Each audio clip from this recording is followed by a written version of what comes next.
Danas je u Mauthausenu jedan značajan događaj, to je postavljanje nove postavke muzeja, odnosno sećanja na veliki broj žrtava u ovom nacističkom logoru u Drugom svetskom ratu.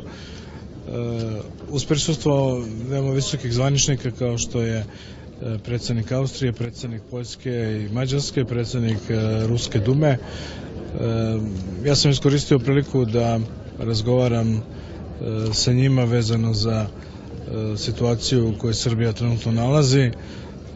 U razgovoru sa poljskim i austrijskim predsednikom, znači zajedno smo konstatovali da je veoma važno da Austrija i Poljska daju podršku Srbiji na putu evropskih integracija. Naravno, u tom protokolarnom delu ima dosta prilike da se razgovara i sa drugim zvaničnicima, kao što je austrijski ministar spoljnih poslova, koji je takođe obećao podršku. Sa druge strane, ova poseta Mauthausenu je, da tako kažem, iz naših moralnih razloga, zato što je veliki broj žrtava sa našeg prostora ovde pao. Procenjuje se da sa prostora prethodne Jugoslavije 12.000 ljudi bilo u logoru, da je od toga polovina su bili Srbi, a da od toga je polovina izgubilo živote ovde, znači negde oko 3.000. A takođe iz Prvog svetskog rata u selu Mauthausen se nalazi groblje, odnosno grobnica, gde ima 8.000 naših ljudi koji su izgubili život, odnosno koji su ovde stradali za vreme Prvog svetskog rata u zarobljeništvu.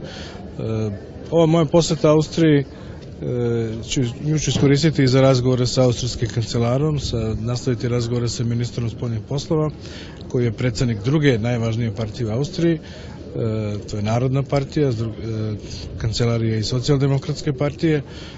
Takođe imaću i radnu večeru sa liderima Socijaldemokratske partije, odnosno tu će biti prisutni i stariji i mlađi Šider, koji obavljaju značajne uloge, savezni ministri iz redova Socijaldemokratske partije, ali i Hans Svoboda, koji je šef Socijaldemokratske frakcije u Evropskom parlamentu, što će nama biti od velikog značaja u narednom periodu. Osnovna tema mojih sastanaka će biti kako da idemo korak dalje, kako da dobijemo datum za otpočinjanje pregovora, i druga tema jesu naši bilateralni odnosi, odnosno razvoj naših i političkih, ali pre svega ekonomskih odnosa.